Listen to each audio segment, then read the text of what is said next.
Okay,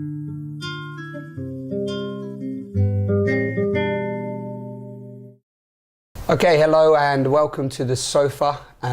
Today I'm on tour again, out and about visiting different people, and today I'm with Lynsey, a friend of a friend, and I say this all the time, I say new friends, I say I'm new friends, but it's new friends, we're new friends, aren't we?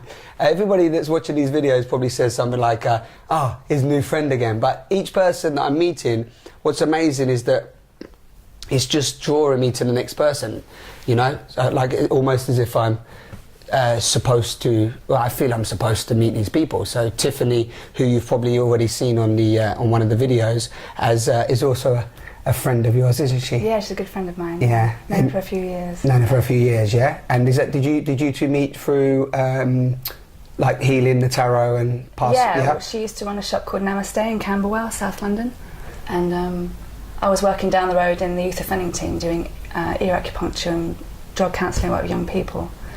And I wanted to sort of branch out into doing private work, so I asked if I could rent out their space at the back of the shop to do acupuncture. And so me and Tiffany just got chatting a lot of the time. I was pretty quiet back then, I wasn't getting many clients, so we just spent most of the time just chatting. Yeah. And we've been really good friends since. That's perfect. Like 4 years ago, I think. Maybe 5 years ago. Lovely. Yeah. So thank you for sitting on the sofa with me. Pleasure. Obviously, what is lovely is that Lynsey does, we was just laughing because I was calling it before Theta. It's actually Theta Healing, which is, would you say quite a new healing on the block? How long has it been around? Vianna Stibal, the founder of Theta Healing, started it. Began 15 years ago. 15 years ago, in 1985. Okay. But it's really blossomed globally in the last, I'd say, 3 years. Yeah. And there's thousands of practitioners, thousands of teachers as well. So it's probably, I dare say, the fastest growing healing modality that there is. Okay, perfect. Yeah. And I come down to your little introductory class, wasn't it? Yes, down in Waterloo. So if after this conversation anyone feels like they'd like to, you know, learn a little bit more, if we've not tapped on everything, then Lynsey does introductory classes completely. They're always free, aren't they? Yeah, it's a free introductory healing, yeah. A little bit of an insight into a little further insight into the healing capabilities, and we did a little bit of transforming. Because that was just after my granddad passed away, wasn't it? What was I was unsure of whether there was other life, wasn't I? After life death. After death. Yeah, as when we leave the body. So we sort of reprogrammed that. But I had a strong belief that there was. But I think it was death is the end was what you were testing for. Yeah. Which can be quite limiting, really. Although I think you had a dual belief system of knowing consciously that there is life after death. Yeah. There was some deeper belief. Yeah. That there is the end, there's nothing afterwards. Yeah, exactly. Which is a common belief that people have, common fear that there's nothing after death. Yeah, and also it's something, maybe not just since that I had that experience with you, but also I don't even like necessarily even using the word death anymore. I don't know how you feel about this, but for example, death does have that end to it, doesn't it? So as soon as people say death, it's got that whole fear of loss, of end, of everything. Whereas if you almost take death out of your vocabulary, you know, and just, you know, then there has to be a continuum. Because there's no, do you see what I mean? And I think, I'm not saying exactly that what we did that day, but I think losing my granddad has been, I say losing, not even losing my granddad passing on. So it's all words, isn't it, that we get caught in. And the terminology in death as well. Yeah. The concept of death is like finality, like you were saying, the end. And the way that cultures all over the world interpret it is like a loss. Yeah, a final loss, rather exactly. Rather than the actual fact it being a transition. Yes. Because our time here now in these bodies, you as Sutton and me as Lynsey, is like a blip in our journey. Yeah. And this is another doorway opening when we pop our clogs, as it were. Yeah. So and yeah, it's great that you feel that and notice that, because I think if we can just cut that out, just snip that bit out of our programming, which I'm sure we'll talk about, but if we could just snip that out, then actually you almost snip out a massive amount of fear, don't you, instantly? Because if there's no fear of that death, which is one of the main fears, fear of loss, fear of death, well, we almost have, I often say we have fear of life and terror of death. Do you notice that in any of the people you come across? Or Well, I think the really deep beliefs that really hinder people in life and that block them tend to be around their relationship with God.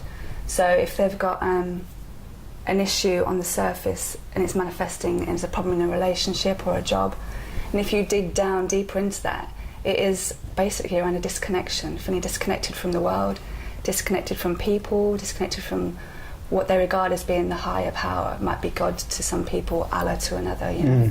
Yeah, the divine energy. Yeah. Cosmos. What, you know? There's many different labels again. We call it creator of all that is, just a kind of catch-all really of creator of all that is. Of all that is. So everything, it just permeates through everything physical. Every vibration, matter, cell is the same. Yeah, it's all connected.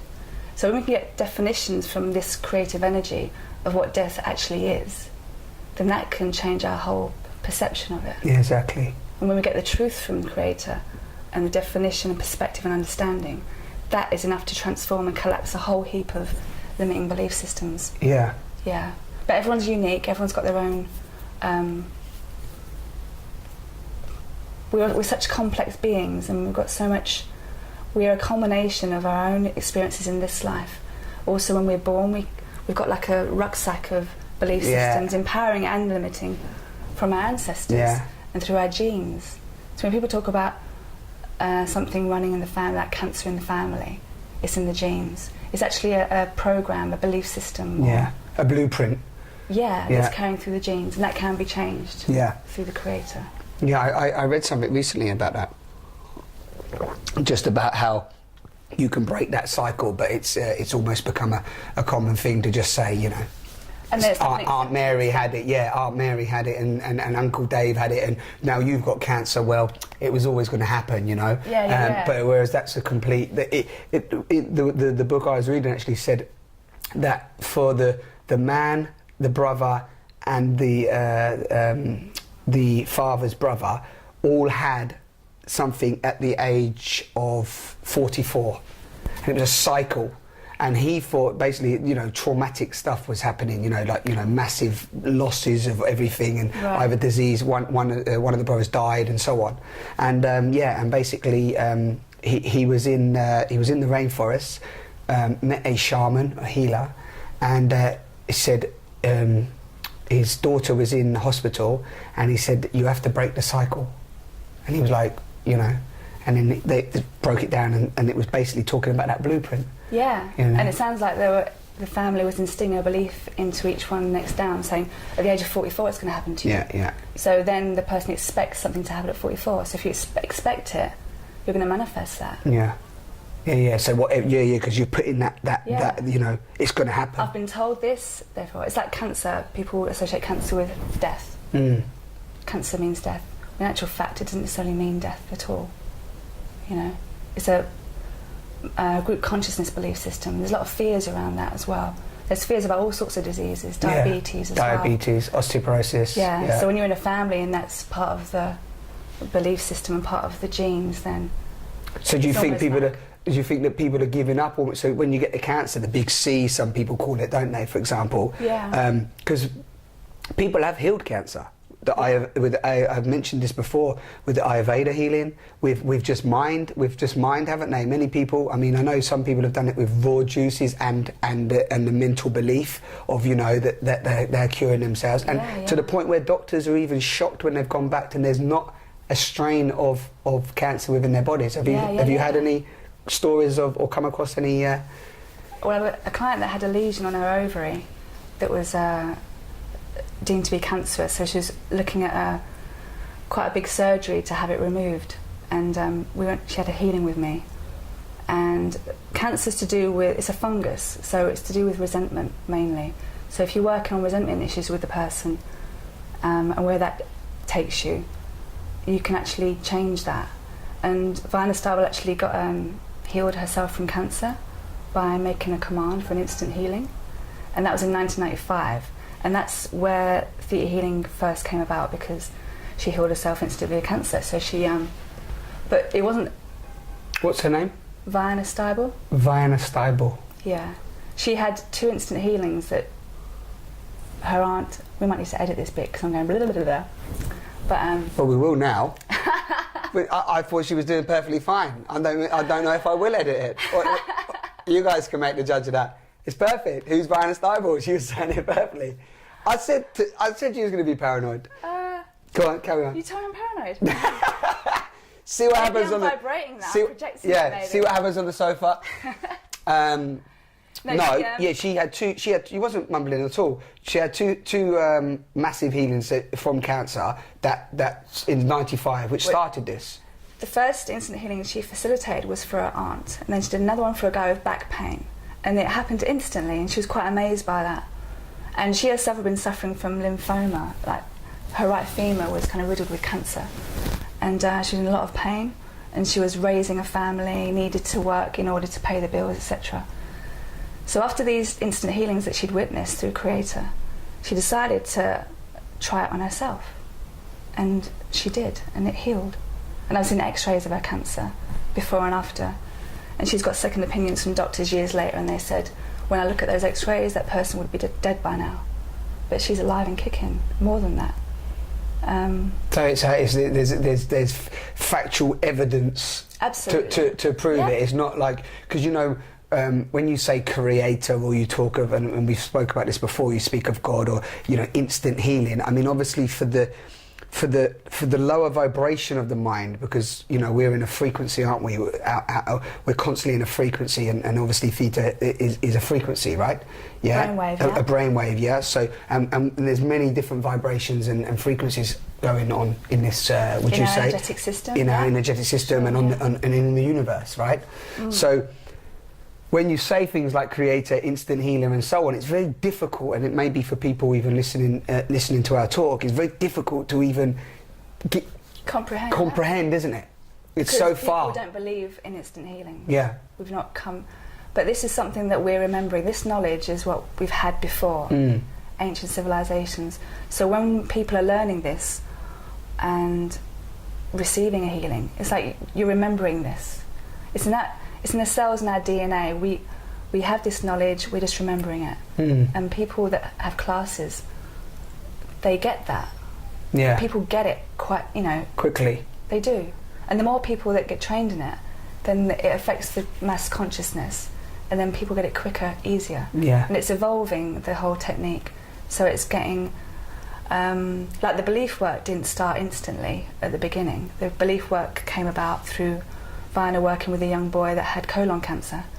He was about 13 years old, I believe, and he was like at death's door. So when Vianna was working with him, she intuited that he had a lot of hatred for his father.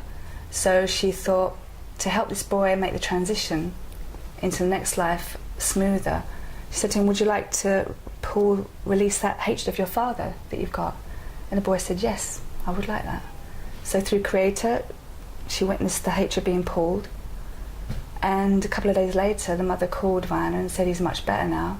He had tests and they showed that the cancer had actually left his body. No. Because what was holding it there was the hatred for his father. So then Vianna realised, okay, that there's energies within us to do with our beliefs around people and the world and God that are holding illness in place. Yeah. So then that's when the belief work developed. Okay, so like you said, it's constantly evolving. So now you're working with the beliefs, and the beliefs is how you do with the muscle testing. Yeah, you can see what beliefs you have, because we're only conscious of about 5% of them, maybe less than that. 95% is in our deep subconscious, and you don't know what they are. So you have to get to that point, though. You can get to that point of so you can understand through muscle testing people's deep beliefs within the subconscious. Yeah. And it's funny because after and just to clarify this, because for any skeptics that are out there, when we do the muscle testing, for example, and there's no move in that finger, I did that test with a few people, and they just they held it there, and it was like there was no move in it. There was no way I moved it. Now I asked just the name one, like my name is Simon, my name is John, yeah. Which is the belief that you have that you are Simon. Yeah. The belief that I have that Simon, so it keeps it tight, does it? Yeah, Simon, keep it tight. You are John. It goes loose. Yeah. And then when I did that on a few other people, it's almost like, I don't know if they'd heard of it or not. They just kept it strong. Well, they might have not been hydrated, because your body needs to be hydrated for it to be accurate as well. Yeah. So what happened is that anything that I was trying to promote, and not promote, but anything that I was like quite, you know, no way, you know, this is an amazing new...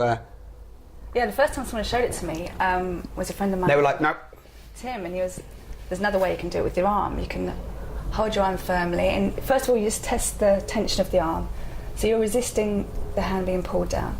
And then you say, my name is Lynsey, or something positive that you do believe in, and your arm's going to stay still. So he did this with me, and he said, okay, now say my name is Tim. And my arm went down like that. And I was just shocked. I was like, whoa. My body knew that wasn't wrong. It's such a strong impulse, response, yeah. From that. And so you can actually do it with any belief system that you have. You can test with yourself, I am worthy of receiving unconditional love. I'm worthy of an instant healing. I know what it feels like to be successful in life. You can do all that kind of testing, and then when they're not there, then you can start digging for why they're not there. Yeah, so you ask the question, and they don't believe it, you know, and so on, and then you can go why, and then you can work out where that's come from. Yeah. Whether it's through childhood, whether it's through, you know, self-doubt or abuse. Yeah, you'll be digging from one point, and then it will always take you somewhere quite different. And it's very quick. The way that Vianna has taught digging is, you know, within 10 minutes you can get down to a root belief, change that, and you can shift someone's vibration so amazingly. And for you, I mean, I know you've had a very colourful and creative path in relation to healing. You know, you've been on this path helping and healing people for a long time, right? Yeah.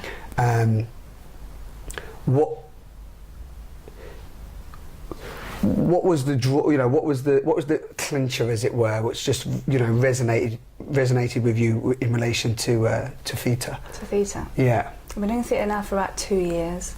Before then was acupuncture, Reiki, and acupuncture, Reiki. Social care. So that's a kind of form of healing as well. Of course it is. And people do, you know, acting is a form of healing as well. Of course, yeah. You know, stand-up comics is a form of healing. Yeah. So we all need that. Communication is healing. Yeah. You know, exactly. So Theta, well, you just gravitate, don't you? You just... Yeah, you attract it, don't you? It just falls into it. It came into my lap. Yeah. But was there something that just went, this feels right, or was there? It doesn't, you know, not like a massive epiphany, but was it just a nat? Yeah, was it? Yeah, that's what I mean. Yeah. An intro evening. And, just a very simple intro evening, explaining how beliefs are contained within ourselves and how we can change them. I was like, we can change beliefs. And then there was a demonstration of a belief being pulled and replaced with an empowering one. And my friend was Bella. She was the demonstration on that evening. She's a very good friend of mine. She's a very well-known psychic in Australia. And she felt the energy move. She's very intuitive. And not that I needed that as proof, but I just knew. You know, when you hear something, it's like, yeah, that resonates with me. That feels true to me. And so then I just went to the basic class. After the basic class, it felt like I'd come back from so I did mine in Glastonbury. So I was out of London, out of my home, spent the weekend away there. And I came back thinking, was that really real? It was so magical and so amazing. I didn't realise, I think before that class, I was kind of lost. I'd been to a psych... What, lost within yourself? Yeah. Yeah. Absolutely. Even though I'd been doing... So you'd been giving out too much? Or was you just like, you was helping a lot of people, not helping yourself? What was where was the lost feeling coming from? Just like this sense of disconnection. And I knew that what I was doing at the time was the right path for me. You know, I was kind of starting out in the healing arts, and I've been doing social care and being of service to others. And in that journey, like it is for every healer, you are actually healing yourself as you're healing others. Yeah. It's a very therapeutic process. It's a mutual exchange. But I remember I'd seen a psychic a few years before, and me and my friend went down to see her. And she looked at me and she goes, "You're completely lost." I'm like, "No, I'm not." What do you mean? What do you mean lost? Lost? What do you mean lost? I'm going, "I'm not lost. I know exactly where I am." Got, you know, quite defensive. The ego come up. Yeah. But I was very curious to see what she thought about that as well. And then she started, you know, telling me things about my past and my background, and you thought, yeah. And yeah, she was right. But I didn't realise the depth of how lost I was until I started with Theta Healing. And then you started to break down your subconscious beliefs. Yeah, and realise my connection. And that's continuing now, you know. Of course, just ongoing. Because you become a teacher of it doesn't mean you've finished your healing. If anything, I mean, when you teach a class, things are coming up for you as well. Well, yeah, and often you're learning from your students, yeah. you're learning from the whole experience. Yeah. And these classes are amazing because the creative energy guides the process. You allow the creative energy to sort of work through you, because you're not really, you're teaching, you're facilitating, but you're very much holding space for the students. And yeah, so it can bring things up for you as well. Yeah, so the feeling lost part, my life has changed so much in 2 years. Almost beyond recognition, really. I think people that know me, that have known me for a few years, have seen that change as well, including my family. Yeah, they've seen that transformation. Yeah. And, you know, and a positive transformation. Yeah, I used to be very angry. Yeah. There's a lot of anger in me. Mm. And I used to wonder for years, like, where's my anger coming from? I used to explore different healing techniques, past life regression. Yeah. Because I thought, I can't quite put my finger on it. Where is this coming from, you know? It must be something outside of my life experience now. And where did that anger come from? What was it? Was it a specific thing, an event? Was it something you was doing to yourself? Was it, you know, where did that stem from? I think it was a culmination, but I kind of discovered as well that it was something that was happening when I was young too. When you was young, yeah? That kind of... So you was holding on to? Yeah. Okay. Yeah. And being angry and holding anger makes you feel strong. Yeah. It's a... Well, it's a false strength, isn't it? It's egoic strength. Yeah. Because if I'm angry, then I can protect myself, yeah? Yeah. Don't come near me, yeah? No one all right? messes with me. Yeah, no one messes with me, right? Yeah. All right? Because I can handle myself. Exactly. I do boxing, you know, or whatever it is. Or my aggression scares people, and that makes me feel strong. But actually, that's false, isn't it? And that was proof that was like a barrier, as a defence, because, you know, I didn't want people, and people don't generally, when they're very angry, they don't want to get close to people, because when the closeness comes, that's because the source of it is pain and sadness, you know, that's underneath a lot of anger for people. Yeah. So when you can heal that part of it, the anger does go. And also the anger doesn't want any interaction or love or support, or because then that's the wall breaking down, isn't it? Anger can't let love in. Anger can't let compassion and connection in from a partner or from a friend or anything, can it? Do you see what I mean? Even if it wants to, the ego needs pain and suffering. So if all of a sudden that you know, you've got that anger in there, and wherever it's from, whether it's youth or a past relationship or whatever, you're holding on to that the entity of the suffering and the pain is holding on to that as a form of identification and protection. Yeah, so you know, so you don't want to let people in, you know, because that again, that voice, that entity is actually saying, no, that one's going to mess with you as well. Don't let that person in. It all serves us. All our limiting beliefs serve us in some way, and our anger serves us. Yeah. But we don't want to completely lose our anger as well, because anger does serve us. We're human beings. So, for instance, if a mother with her children, something happens to her kids, someone's actually trying to take them away from her, for instance, you need anger in you to spur you to take action. So you don't want to... And people, when they're recovering from illness, they go from a place of hopelessness, and the best kind of relief from hopelessness is anger. It's a natural progression, and the anger actually stimulates your adrenal glands, it stimulates your immune system, and it stimulates recovery. So anger's got a valid place in our lives, but it's part of a process. You don't want to be staying there or jumping back and forth to anger. When you're jumping back and forth from, like, maybe a place of satisfaction, then anger, and, you know, not quite getting to optimism and happiness, then there's something that needs to be worked on, you know. We don't want to completely lose our capability for anger. It serves us. It's interesting that you brought that up, because you also brought up that unconditional love. What did you say? That not everybody should have unconditional love. What did you say to me before? I think I was talking about my cat's Maggie, yeah? Was he talking about the cats? No, what did I say? Because the reason why, because the anger falls into this. Boundaries in love. Yeah, okay. Is that what you were saying? And you were questioning, so you can't love somebody unconditionally? That was it. You said that, you said that in a relationship, maybe there shouldn't be full unconditional love. There should be some form of boundary.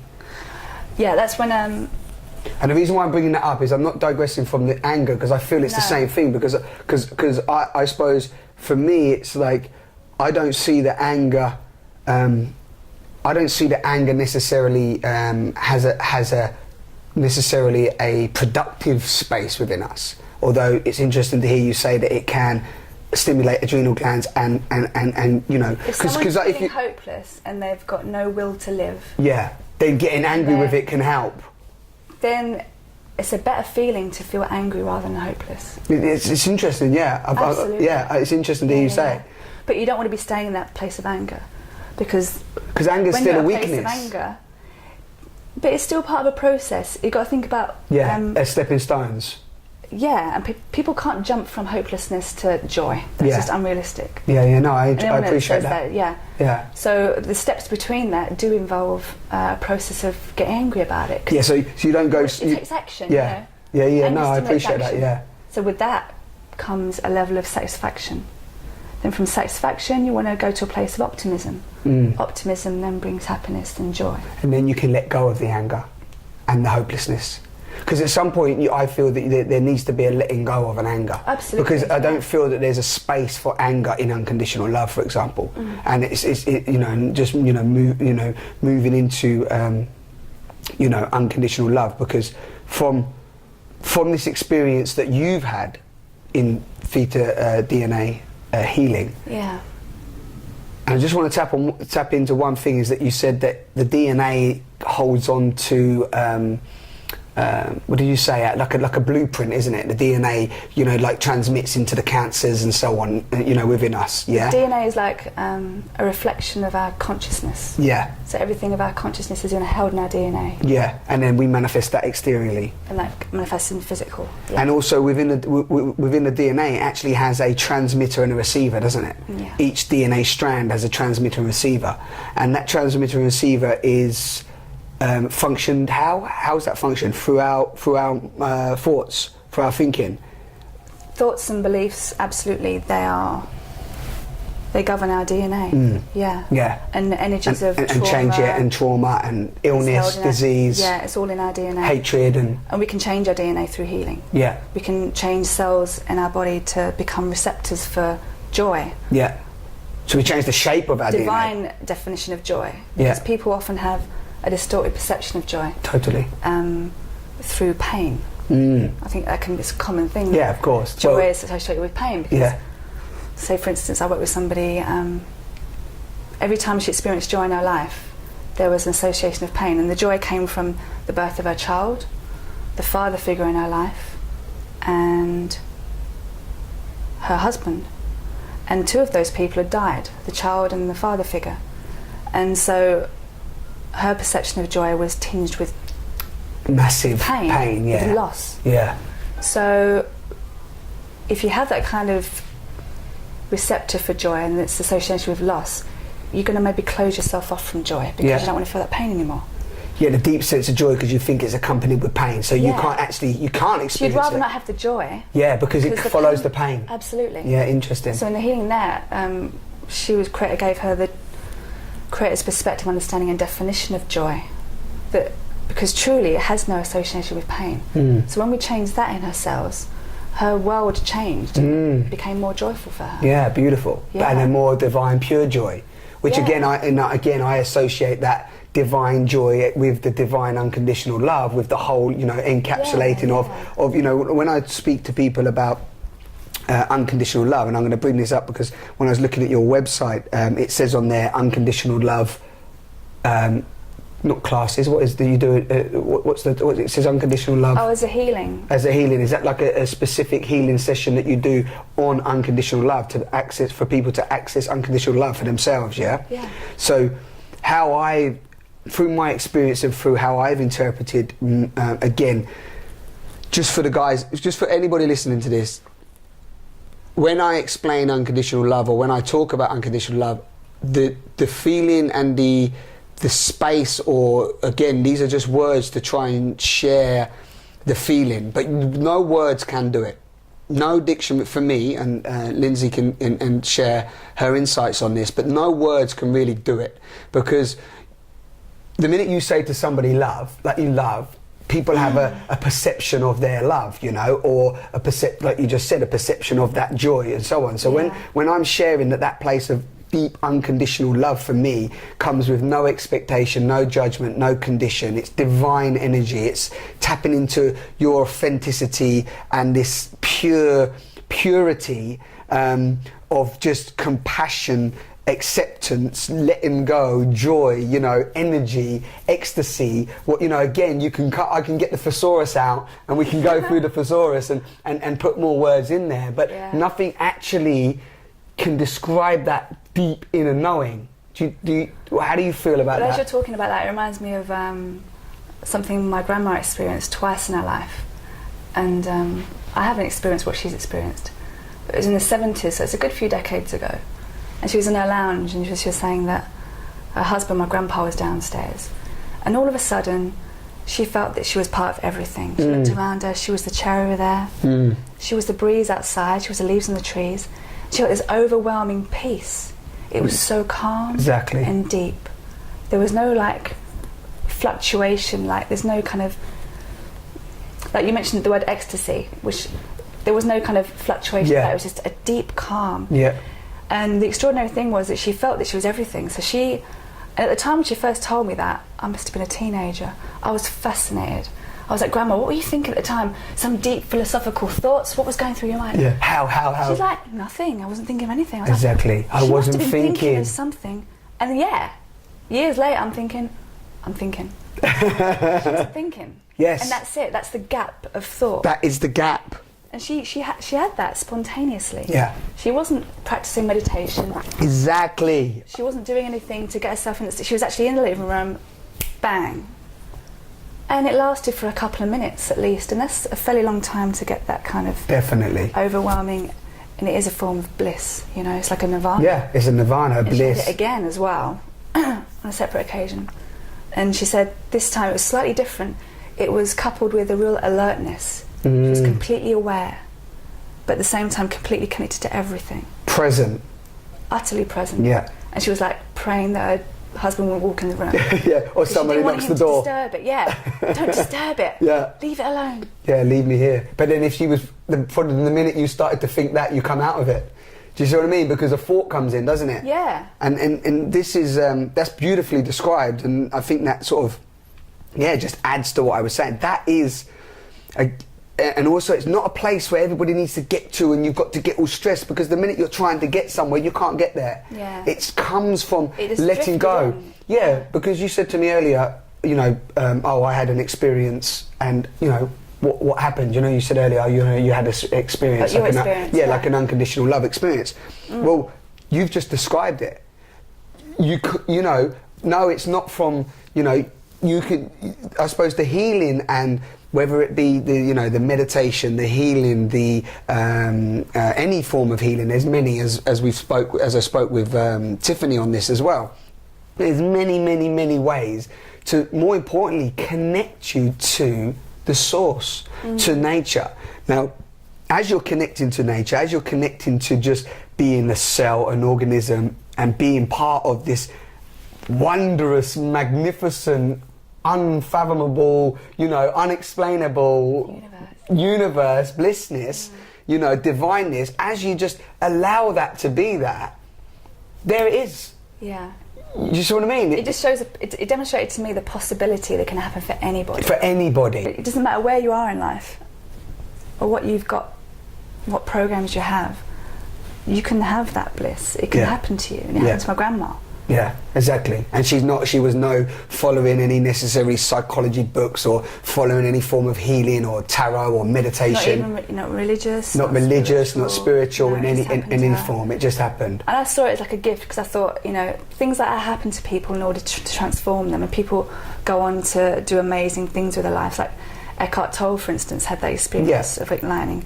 Byron Katie as well. Yeah, you just seen her, didn't you? I'm going to see her tomorrow. Oh, is it tomorrow? I'm so excited. Yeah. She's amazing. Yeah. She's a woman that walks her talk so clearly. She's transparent, like we were talking about. Beautiful. Earlier. Transparency is the way, and you're going to see more and more of it. It's coming, because the transparency allows you to be to let go, Transparency allows you to let go, because once you communicate to yourself deeply and transparently, once you really have absolutely no attachments or holds within anything, then you are that blank canvas and that everything. So anything that anybody ever says to you makes no difference anyway, because you can't harm that which isn't there to harm. Do you see what I mean? Yeah. It's only our man-made mind self that holds on to the attachment of like, oh, if Lynsey knows about me when I took drugs, or if Lynsey knows about me, then she might not like me, and if she doesn't like me, then I better not tell her how I really feel, or you know what I mean? And in relationships, we meet people and we feel that we if we give too much too soon, then they're going to run away from us, or do you see what I mean? There's all sorts of programs. Yeah, there's all sorts of, so for me, transparency really allows that, With theta healing, it's like a journey. I mean, not everyone, I'm not saying it's not possible, but not everyone generally has those gifts of bliss and insight spontaneously.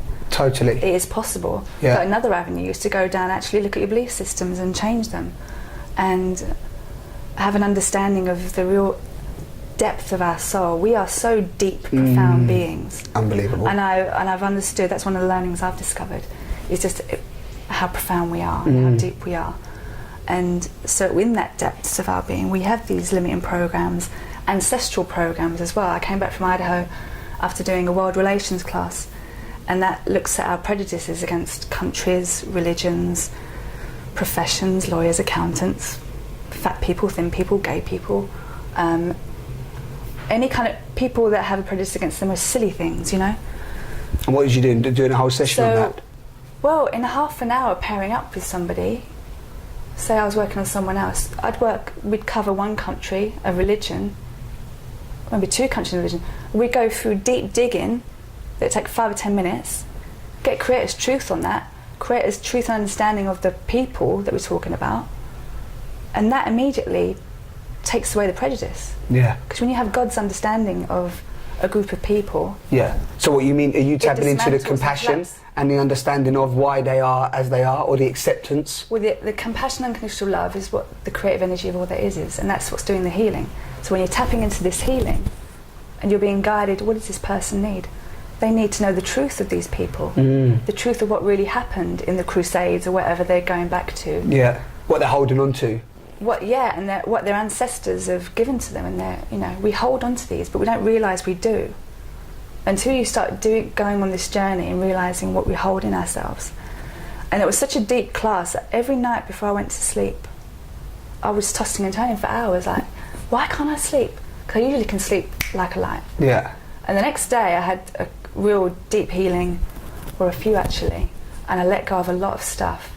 You had some yourself personally? Oh yeah, absolutely. Yeah. Every theta healing class that you go on, you have deep healing. Good. So it's the give and receive as well. You're learning. Yeah. Absolutely. Yeah. Because the healing is the learning. The healing process is you how experiencing it. Yeah, you experiencing it within yourself allows you to then. Others. Yeah, exactly. Go within first, and then know without. And the problem with sleeping was due to the fact that my subconscious mind was resisting it. Okay. It knew what was coming. It knew that it was going to be releasing a lot. Oh, it didn't want to release. Well, yeah, it's subconscious mind, with the ego mind, it doesn't want to release it. It was to hold it on to you. So you knew, your ego and your subconscious mind knew before you going to sleep that tomorrow you was going to be going through your own release, letting go period, and it was like losing its identity again, right? It was holding panicking. on. It was, I'm going to make her stay awake all night, so she's so tired she can't go to this class. Yeah, she's going to need to sleep through it. That's fascinating. And the next night, again I had trouble sleeping. 4 out of the 5 nights, apart from the last night before the last day of the class, every night before then it was difficulty sleeping, and every day had deep healings. I think World Relations were probably the most productive class for healing I've ever attended. And now you're going to bring that into your own classes, yeah, of course. I'll bring that into my own healing sessions, and I'm going to train to be able to teach World Relations. And there's prerequisites to taking that class as well. You need to have done the basic, advanced, intuitive anatomy, and then, because it's a real process in theta healing. You need to kind of understand the technique, get a few kind of foundational processes going on with you, like healing the broken soul, having unconditional love go through you from prior to being born to throughout your whole life. Learning about, you know, you can't sort of jump into suddenly, let me think. What you mean, somebody new coming into it? As a learning journey, you want to be able to master the technique first of all, and the mastering comes in the first basic class and the advanced class. But you also it's also a practice outside of class as well. It becomes part of your daily practice, you know?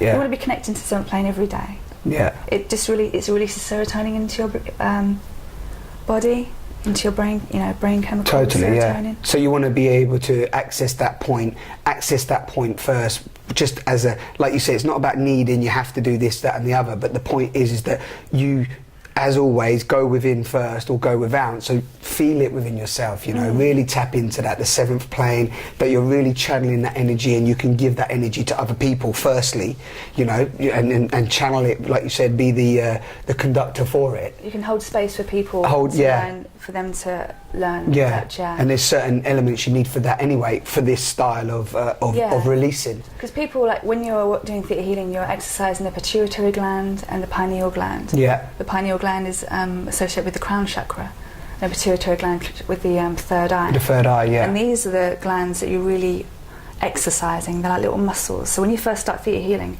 you may not have exercised them at all in this life, because we don't really utilise them that much. But when you're going out of your space and you're connecting and to the divine and connecting with your sixth sense and third eye, the intuition, the psychic abilities, they start getting stronger and stronger and stronger. So the journey of theta healing is about exercising those abilities and intuitive abilities, opening them up, and then you become ready for whatever healing you need. Like, for instance, my back pain that I had for many years, it only actually stopped after I did the master cleanse, which was about a month ago. Because there's another thing. And had you been trying to heal it prior? Well, I'd been healing it. I think I healed it on a belief level, but the body takes time to catch up as well.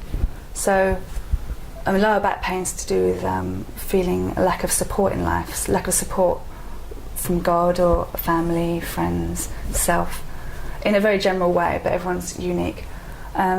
So I think on a belief level, it had been healed, but the body, especially the bones and the joints, they take time to regenerate. So the master cleanse, because of, you know, Sunny Barrett's master cleanse is very good at releasing toxins in the body, which are also held in the joints of the vertebrae and the skeletal system, amongst other things, like clears mucus from the lungs and the intestines as well. And what's the name? Who's? Stanley Burroughs, who's a naturopath. Yeah. Years ago, he's dead now. But this master cleanse is very famous for being like one of the biggest, most rejuvenating cleanses you can do. And what does it comprise of? It's like a lemonade mixture of grade B maple syrup, lemon juice, cayenne pepper, and water. Yeah. You don't eat any food. You're just drinking this solution. For how long? A minimum of 10 days. 10 days? Just that for 10 days? Did you do that? Yeah. 10 whole days, no food? No food. Maple syrup? Grade B maple syrup. It's Grade got all B the nourishment and vitamins, minerals you need. In the grade B maple syrup? Yeah. And the lemon juice, which is actually, although it's an acidic fruit, it's got a very alkalising effect on the body. Yeah. And because a lot of illnesses are due to an acidic body as well, so you're alkalising the body, which is very good. Cayenne pepper breaks down the mucus in the intestines, the lungs, etc. Anything else? And the water. And the water. Salt flushes. Yeah, I know salt flushes. What you mean? 2 pints of water, you're drinking it through. 2 pints of salt water? Well, you do that on the same time? In the morning. So you do 2 pints of salt water in the morning. Then how often do you do that? You said lemonade? Yeah, you drink as much lemonade as you like.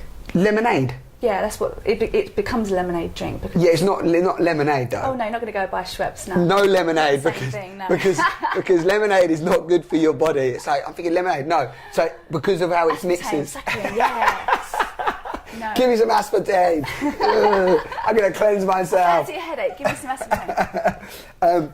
And you took that for 10 days. And how many actual drinks of the maple syrup mixed with the pepper and the cayenne pepper? At least 1.5 litres a day. So at the moment you feel hungry, drink some water. You drink, yeah. And it actually curbs your appetite. Yeah. And you realise how much food dominates your life. Yeah. And so it was releasing so many toxins from my body, mind chatter like we were talking about before. I was walking around thinking, shouldn't I be thinking about something? Have I forgotten something? Because I was not used to such quiet mind. Beautiful. Yeah. So the cleansing but brought that on. For a couple of days I was thinking, I was almost getting worried, like, where's my mind chatter gone? Yeah. Where's my mind chatter? It's a sense of security. It's Yeah. like a constant dialogue, narration in your head. you know that people are addicted to the constant mind chatter.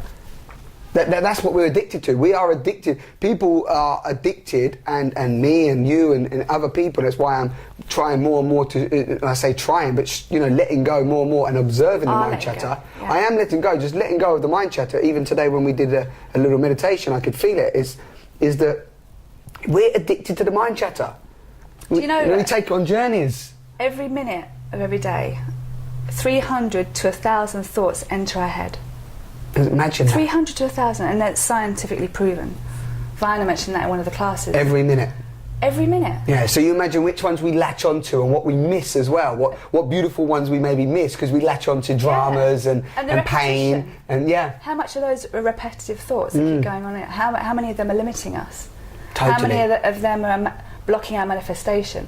So you want to have, say you want to find a new job or something, and you're actively seeking work, you're filling application forms, but you might have this part of your mind chatter might be, I'm never going to get a job. Yeah.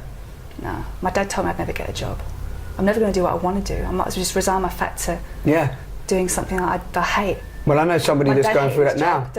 Yeah, I know somebody going through that now is trying to get work like mad, can't, doesn't know why, but the massive subconscious thing is that they don't believe it. They genuinely don't believe, and it's just using the word belief as well. I also spoke to some friends about this recently. I've also tried to take, I don't know how you feel about this, but I've also tried to, we get caught on words, as you know. So when I'm talking to people and you say beliefs, sometimes even the word belief can block people because people don't want to, people are so attached to their beliefs, aren't they? Hence why a subconscious thing. So when you start saying to somebody, I believe, or, it's a belief that, sometimes, for example, you might say, oh, well, I believe so-and-so's here, but they might not be. So that word sometimes is starting to become maybe a safety net for people, Does that make sense? I think I'm getting what you're saying. Because, for example, I say, I feel, because, like you said about a deep knowing, so when you know something's to be true, I actually get these, like, tingles up my neck and up my spine, and I think Tiff and somebody else said to me that's like the Kundalini release, that's coming up almost from my coccyx, goes up my back, and I get these tingles. My hair goes on end. I call them the E-rush. Basically the natural, I don't know if it's the serotonin release and so on.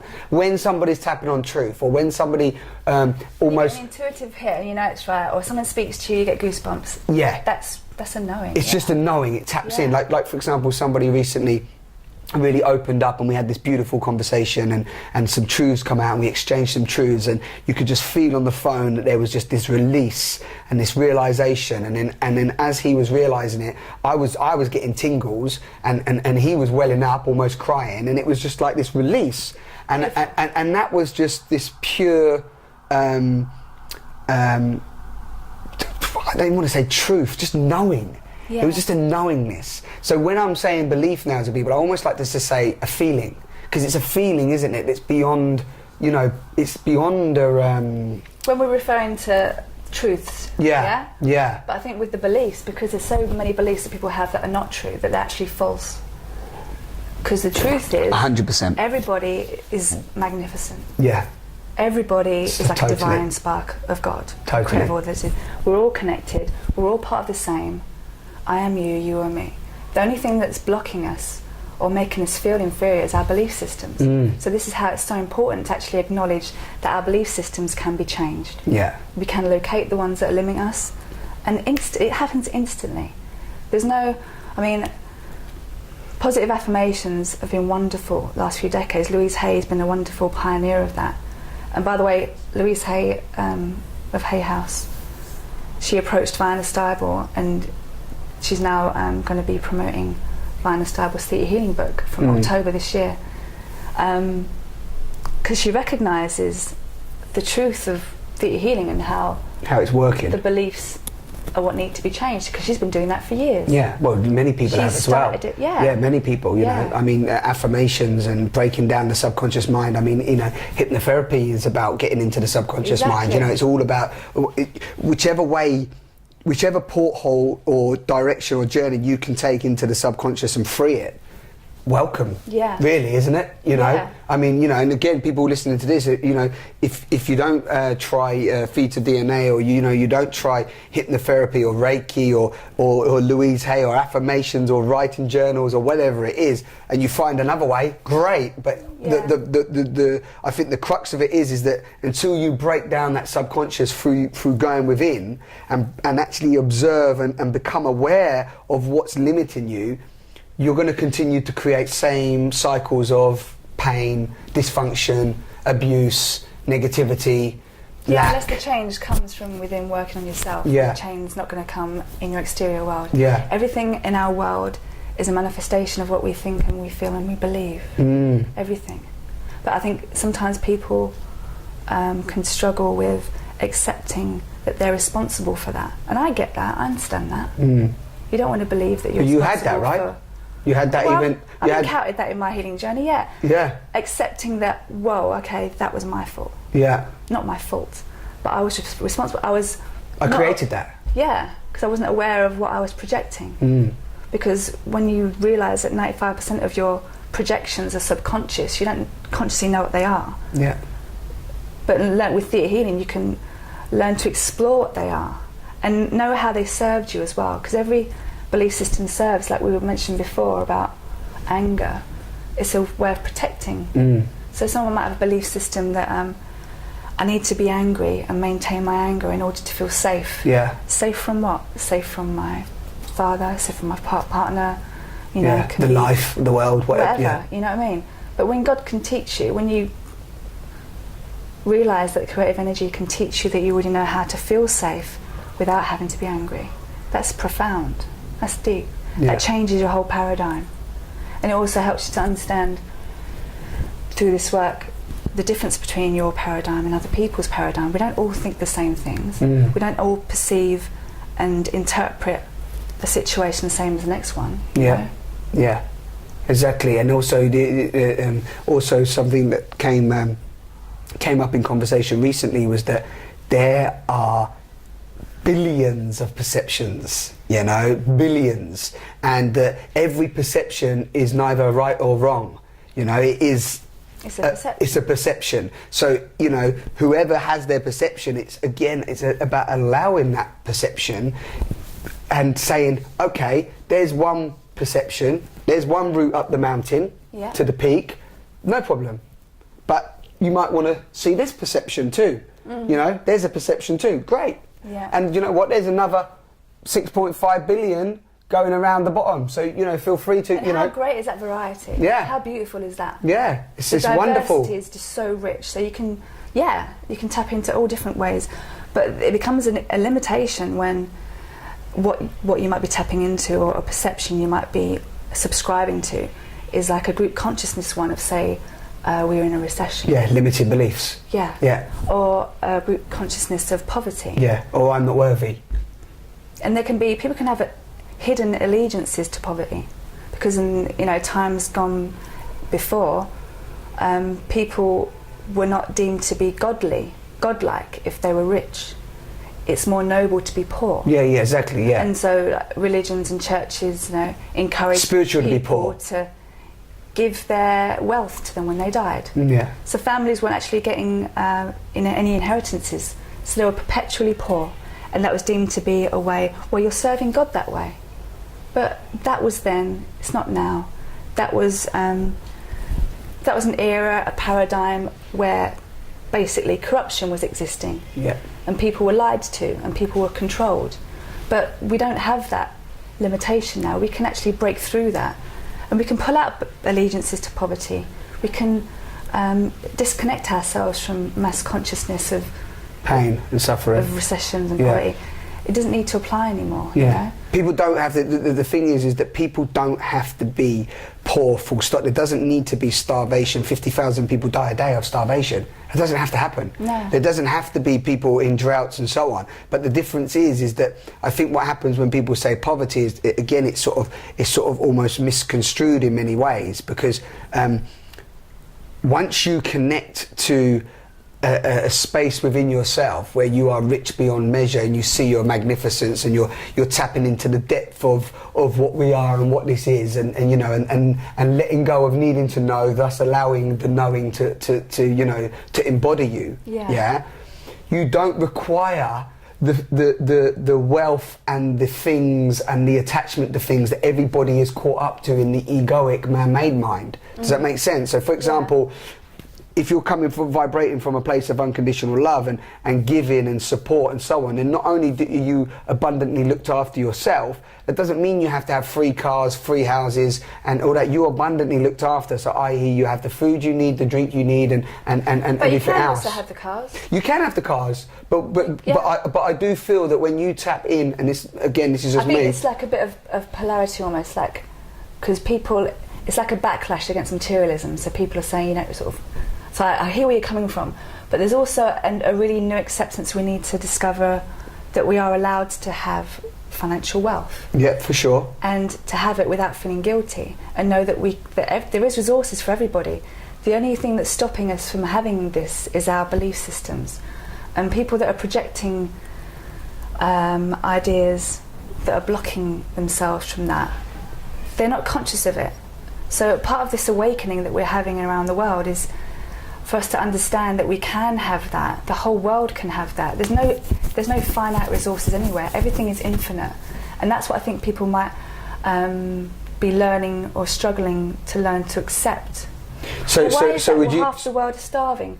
Why is that? You know. Yeah. So you would say. So would you say then? Okay, with that in mind, because that's an interesting topic. So in relation to the people saying that the oil, which creates everything, pretty much everything in this room, and creates majority of things that we use on a day-to-day basis, and the talks that the oil is gone past its peak point and potentially is running lower. Yeah, you've heard that's this. That's one source of fuel. One source of fuel. So the things that have been made from oil so far, and that ends. Yeah. Then, like evolution, there will be something else that then creates. Absolutely, without a doubt. There will be some other resource that creates. Another energy fuel, yeah. Yeah, but I know there'd be definitely another energy fuel. But do you feel that, for example, the idea at this point in time, thinking in relation to the amount of people that don't have anything, yeah, predominantly the mass amount of people that don't have anything, and then you're looking at China now, and China are becoming this power hungry unit that want to not only have everything and have the lifestyles of what America's had and so on, and Americans, it's all about having more and needing more and wanting more. Do you not feel that?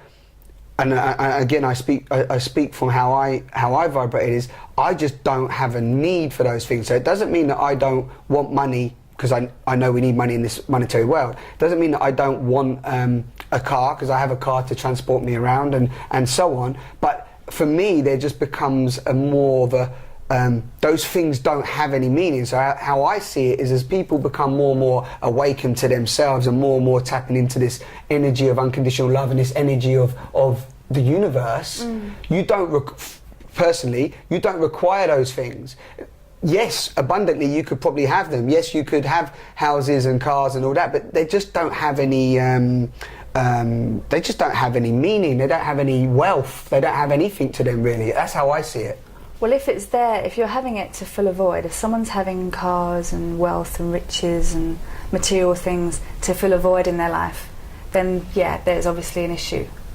But you can come to a point where you are, how can I put it,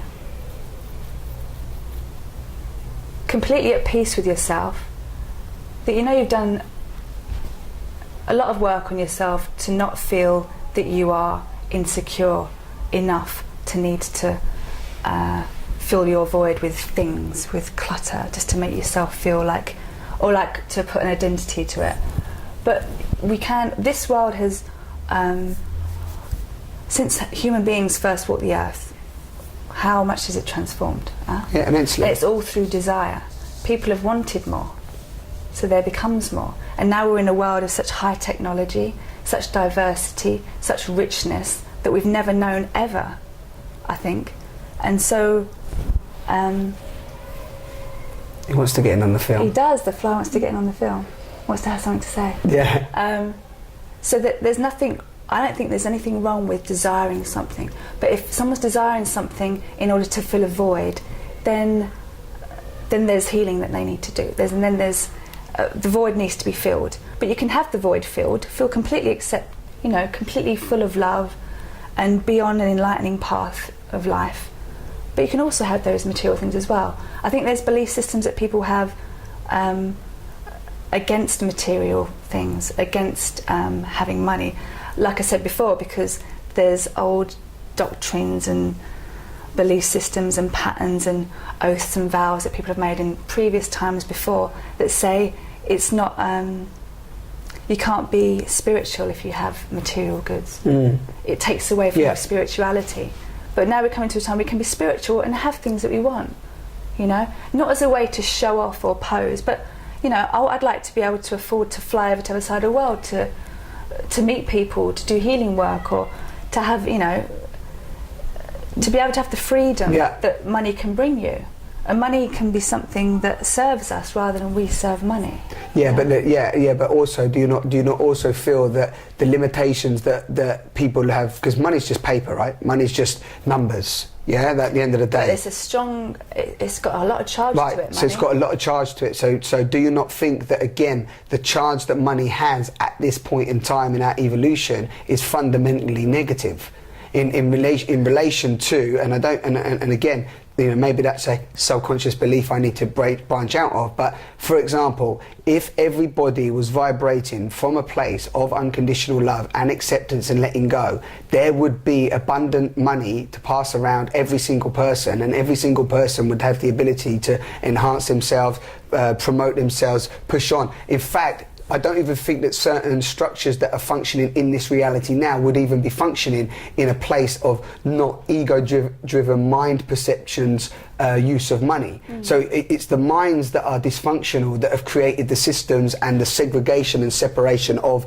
monetary systems. It's a breaking down of the way of our thinking. And you're absolutely right. Our relationship to money has got a huge bearing on whether we have it or not. For sure. Absolutely. And if people are what's done with it? Are projecting and are vibrating at a place of like understanding money serves us and knowing that we're worthy of it, deserving and good enough to have abundance. And abundance can not just mean money, it can mean emotional abundance, abundance of family, friends, abundance of joy in work and in life purpose. They're really important things to have. So when people are vibrating at that, everyone can have an infinite, it's law of attraction. So somebody that's suffering from famine, for instance, they've got a vibration going within themselves. Often it's worthiness, just a classic example. They don't feel worthy, so it's manifesting as them going through a starvation, That's something that people might struggle. It's not like we're not apportioning blame to anybody, but it's just getting people to understand that they're responsible for their own vibration. Therefore, they're responsible for their own manifestation in their own life. But don't you also think that if we're all connected, then we are also responsible for the manifestation of our connectivity and connectedness to other species that are on this planet? So therefore, as we do you need to stretch? No, I just need to wiggle my foot.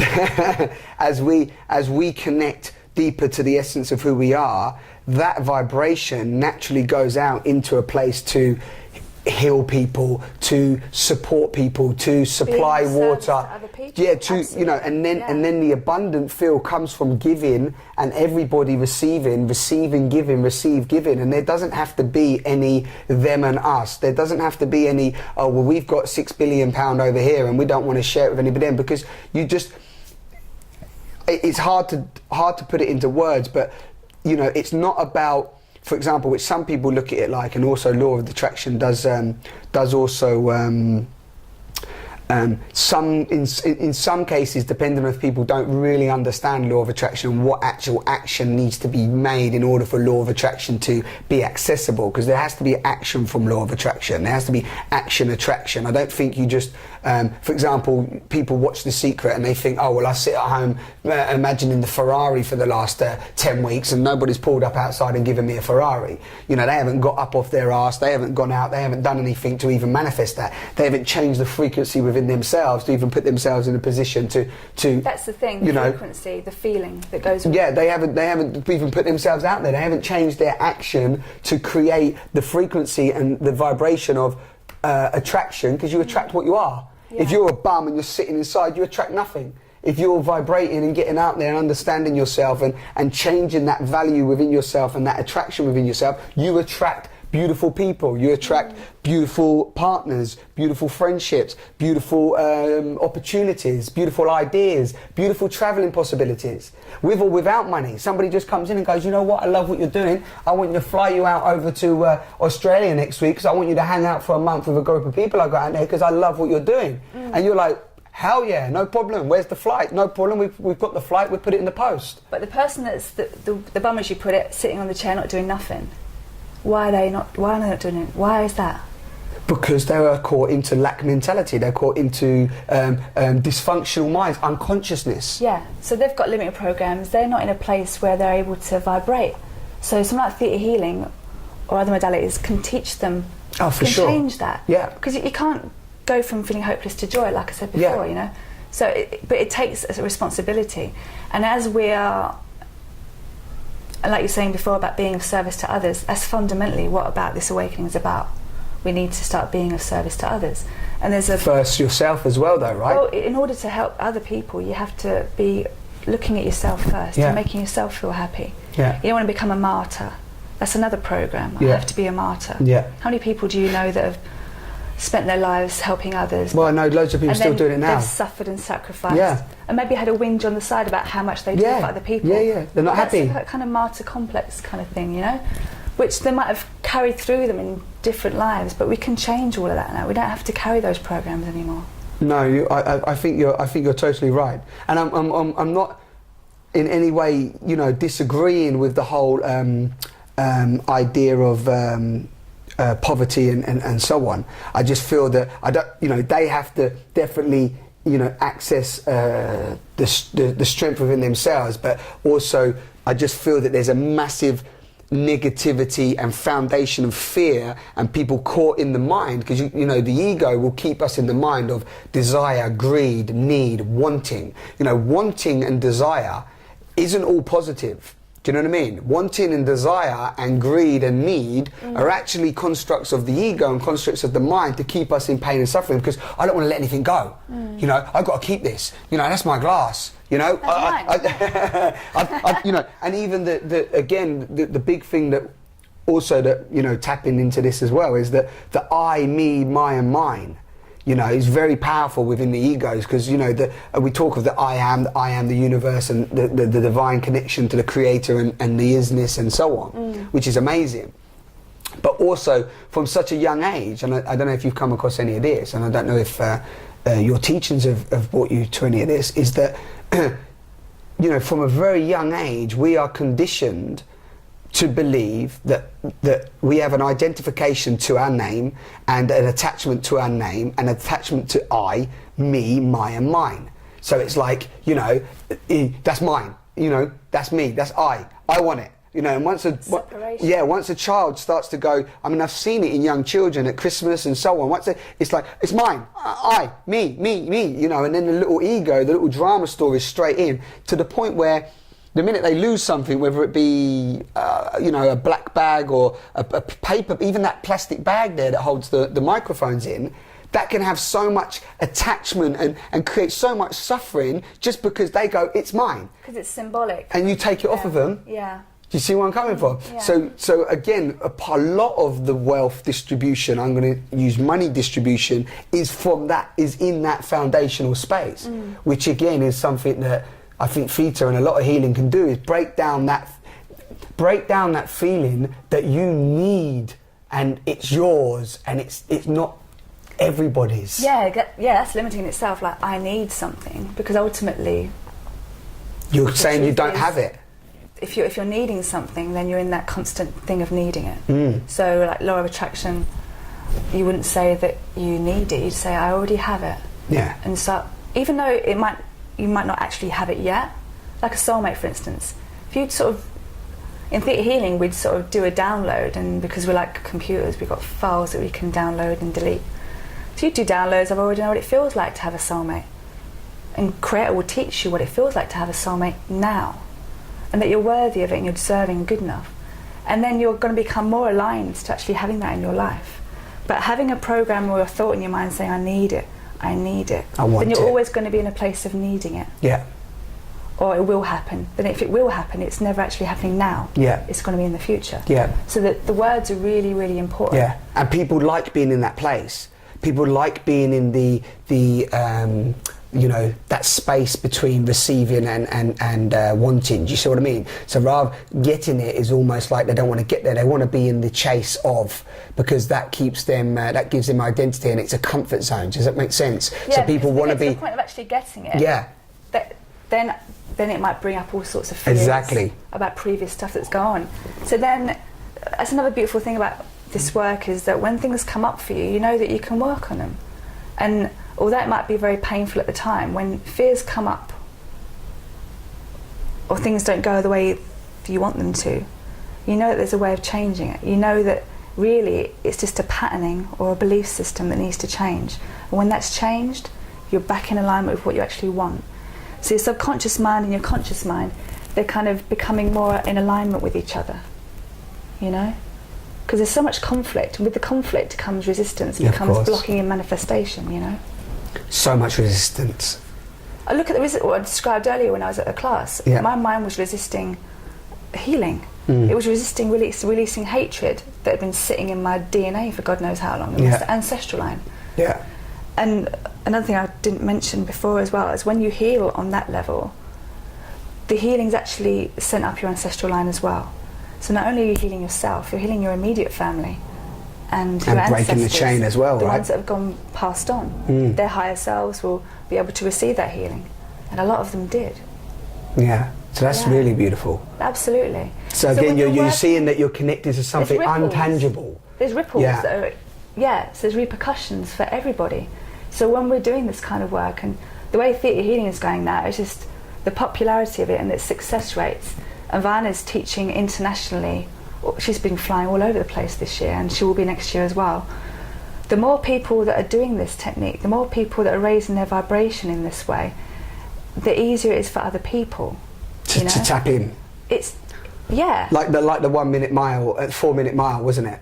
It was I always use this example. Is it the 4 minute mile? Roger Bannister, didn't he run the 4 minute mile? Yeah, well, the minute he did it, you probably heard this before. The 4 minutes he did it. The 4 minutes he did it, instantly, across the world, that happened again. But is it 100 Monkey Syndrome? Yeah. Same thing. We're all connected, so once one part of the collective learns it, it does. Yeah. Ripples out.